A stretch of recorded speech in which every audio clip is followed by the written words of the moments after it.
एक बार की बात है, एक गांव में गायत्री नाम की एक औरत रहा करती थी। कुछ सालों पहले गायत्री के पति का देहांत हुआ था। तब से गायत्री पूरे घर को अकेले संभालती थी।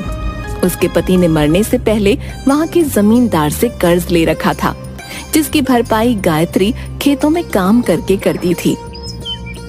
एक दिन जब गायत्री खेत में काम कर रही थी,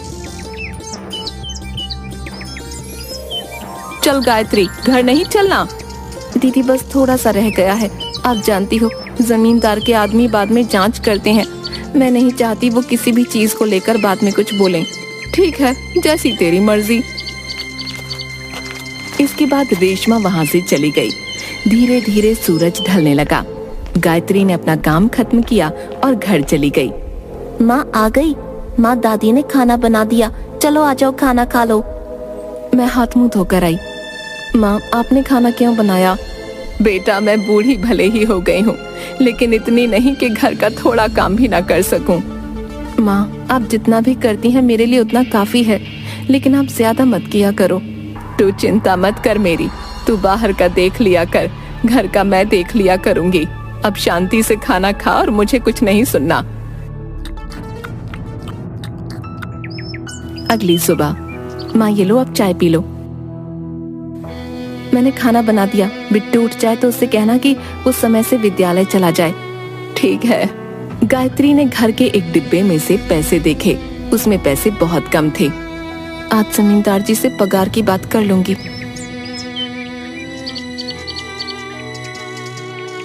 गायत्री, खाना खाने आ जा, भला कब तक काम करेगी? दीदी थोड़ी देर और कर लेती हूँ, फिर आती हूँ। इसके बाद गायत्री खाना खाने लगी। तभी उसने देखा कि जमींदार जी वहाँ काम देखने आए। वो तुरंत जमींदार जी के पास गई। प्रणाम जमींदार जी। प्रणाम। जमींदार जी, वो घर में पैसे खत्म हो गए थे। मेरे घर में केवल मैं ही एक कमाई का जरिया हूँ। आपकी बहुत कृपा होगी अगर आप कुछ पैसे दे देते। ऐसा करो, शाम को घर आना, वहीं बात करेंगे। ठीक है जमींदार साहब। इसके बाद गायत्री दोबारा अपने काम पर लग गई। शाम को गायत्री जमींदार के घर पहुंची। प्रणाम जमींदार जी। प्रणाम। जमींदार जी, वो घर में पैसे खत्म हो गए थे। मैं घर में केवल एक ही कमाई का जरिया हूँ। आपकी बहुत कृपा होगी अगर आप कुछ पैसे दे देते। तुम्हें तो पता है तुम्हारे पति ने मुझसे कर्ज लिया था, वो तो निकल पड़ा। अब अगर तुम्हें भी देता रहा तो मैं तो रास्ते पर आ जाऊंगा। तुम पहले सारा कर्ज दे दो, फिर ले लेना पैसे। जमींदार जी, ऐसा मत करिए। मैं आपके अलावा कहीं काम नहीं करती। अगर यहाँ से भी पैसा आना बंद हो जाएगा तो हम भला कहाँ जाएंगे? हमारी मदद करिए जमींदार जी। घर पर काम करोगी हमारे, बहुत पैसे दूंगा। कैसा काम जमींदार जी? वो तुम्हें सब समझा दूंगा।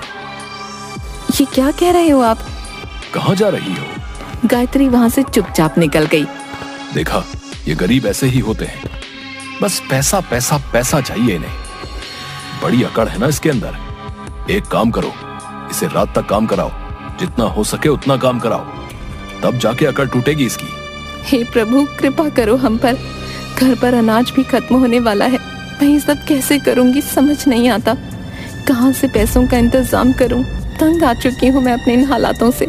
अगर मैंने अपने जीवन में कभी भी कुछ ऐसा किया हो जिससे आपको खुशी मिली हो तो हमारी जिंदगी सुधार दो। इसके बाद गायत्री घर चली गई। रास्ते में चलते चलते बारिश होने लगी। अचानक गायत्री का पैर एक पत्थर पर पड़ा और गायत्री गिर पड़ी। पत्थर पर एक बिजली गिरी और वो पत्थर चमकने लगा। ये पत्थर चमक कैसे रहा है? ये क्या है? ऐसा करती हूँ, इसे घर ले जाती हूँ और माँ जी को दिखाती हूँ। गायत्री भीगते भीगते घर पहुंची। गायत्री, आज इतनी देर क्यों हो गई बेटा? सब ठीक तो है ना? माँ जी, ये देखिए, आज आते समय मैं इस पत्थर से टकराई और अचानक इस पत्थर पर बिजली गिरी और ये अचानक चमकने लगा। मैंने सोचा घर ले जाकर आपको दिखाऊं। ये तो बड़ा सुंदर पत्थर है। मुझे लगता है बेटा इस पत्थर ने तेरे ऊपर आई बला टाल दी। बेटा ऐसा कर, मंदिर में रख दे। भगवान करे ऐसे ही घर की सारी बला टल जाए। अच्छा सुन, रेशमा आई थी, उसने सब्जी बनाकर हमें भी दी है। कह रही थी गायत्री को कहना रोटी बनाकर सब खा लें और सब्जी की तारीफ करना मत भूलना। बड़ी प्यारी लड़की है। गायत्री मन ही मन खुश हुई। मैं अभी रोटी बनाती हूँ माँ। तूने खाना खाया बेटा? मैं रोटी बना चुकी हूँ। माँ मुझे कुछ नहीं सुनना, तू जा और हाथ मुंह धोकर आ जा। इसके बाद सबने खाना खाया और गायत्री मंदिर में जाकर प्रार्थना करने लगी। हे प्रभु, कब तक इसी तरह चलता रहेगा? हम पर कृपा करो प्रभु, कृपा करो। बेटा तू चिंता क्यों करती है? देखना वो हमारी मदद जरूर करेंगे। अब जा तू सो जा जाकर। इसके बाद अगले दिन सुबह गायत्री फिर से काम पर चली गई। दीदी कल आपने सब्जी बहुत अच्छी बनाई थी। मुझे अच्छा लगा, तुझे पसंद आई। दीदी आपका बहुत बहुत धन्यवाद। कोई नहीं, चल अब काम कर। जमींदार के आदमियों ने देख लिया तो परेशान करेंगे फिर। इसके बाद जमींदार का आदमी गायत्री को जमींदार के पास ले जाने आया। सुनो गायत्री, जमींदार साहब ने बुलाया। गायत्री चुपचाप जाने लगी।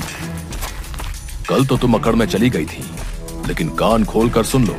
तुम्हारे पति ने जितना कर्ज लिया है, मुझे वो इस महीने के आखिर तक चाहिए। और अगर नहीं मिला तो तुझे और तेरी उस बुढ़िया सास को जेल में भिजवा दूंगा, मेरे सारे पैसे खाने के इल्जाम में, समझी? ऐसा मत करिए, मैं इतने सारे पैसे कहाँ से लाऊंगी? ये तो कल अकड़ में जाने से पहले सोचना चाहिए था। अब जाओ, काम करो अपना। इसके बाद दोनों काम करने लगी। रात तक काम करने के बाद गायत्री थक गई, लेकिन जैसे तैसे गायत्री घर पहुंची। जल्दी इधर आ गायत्री। क्या हुआ माँ? सब बताती हूँ, इधर तो आ पहले। आज जब मैं पूजा कर रही थी, मैंने देखा ये लोहे का सोना हो गया। ऐसा कैसे हो सकता है? सोने का पानी चढ़ा लोहा होगा, ऐसे ही रख दिया होगा कभी हमने। इतनी उम्र हो गई, मेरी सोना देखकर पहचान जाती हूँ। भला मेरी आंखें धोखा कैसे खा सकती हैं? ऐसा नहीं हो सकता। मैं सुनार के पास जाऊंगी और इसकी जांच करूंगी। ठीक है? ठीक है, जैसी आपकी इच्छा। चल खाना खा ले जाके। माँ आप तो जानती हैं, धीरे धीरे घर का अनाज खत्म हो रहा है और जमींदार एक भी पैसा देने को तैयार नहीं। क्या करें माँ, मेरी तो कुछ समझ नहीं आ रहा। देखते हैं बेटा क्या होता है, कुछ न कुछ तो जरूर ठीक हो ही जाएगा, तू चिंता मत कर। माँ मैं बिट्टू को समय नहीं दे पाती हूँ। सुबह उसके उठने से पहले ही चली जाती हूँ, रात को उसके सोने के बाद आती हूँ। माँ अगर आप नहीं होती तो मेरे लिए ये सब झेलना मुश्किल हो जाता। ये तू कैसी बातें कर रही है? मेरे बेटे ने अपने फायदे के लिए कर्ज लिया और मर गया। तूने मुझे अपने साथ रखा, मेरी देखभाल भी की और उस नालायक का कर्ज उतारने के लिए दिन रात उन खेतों में काम कर रही है। हम एक परिवार हैं बेटा, हम एक साथ रहेंगे। तू चाहती तो बिट्टू को लेकर अपने घर कब की चली जाती, लेकिन तू यहाँ रुकी, मुझे अकेला नहीं छोड़ा। मेरे लिए तो तू ही मेरी औलाद है। दोनों गले मिलते हैं। अब जा तू सो जा। हे प्रभु रक्षा करो हमारी, और कितना दुख देखना बाकी है, कृपा करो प्रभु। इसके बाद अगले दिन गायत्री काम पर चली गई और माँ जी सुनार के पास गई। वहां जाकर माँ जी को सुनार ने बताया कि वो लोटा सोने का है। आप इसका कितना दोगे? ये बहुत ही उच्च कोटि का सोना है और भारी भी है।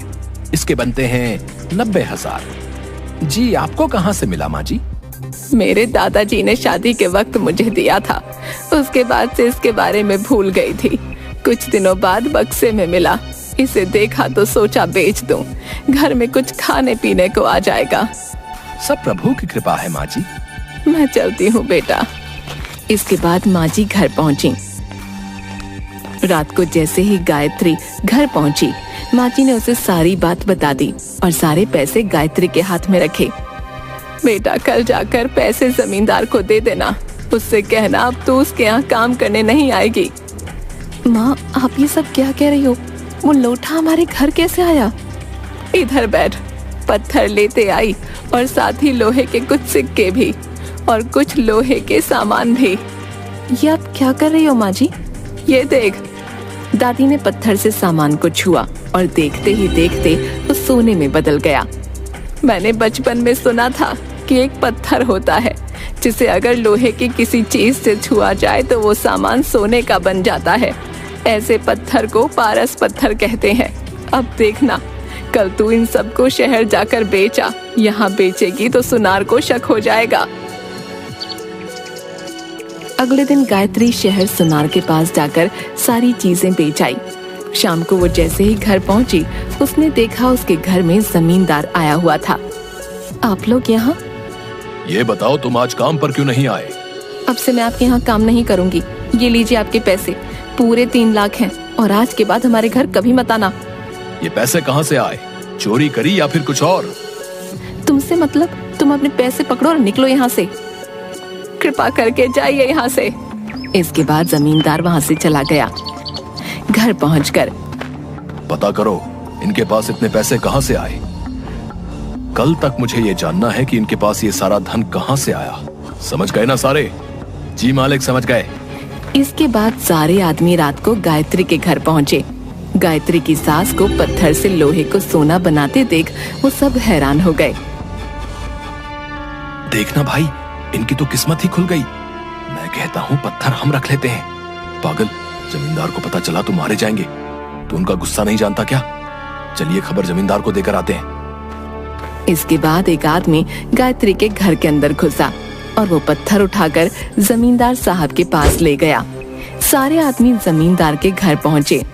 मालिक, आपको पता है, आज जब हम उसके घर गए तो हमने देखा कि उनके घर में एक ऐसा पत्थर है जो पत्थर चीजों को सोने का बना रहा था।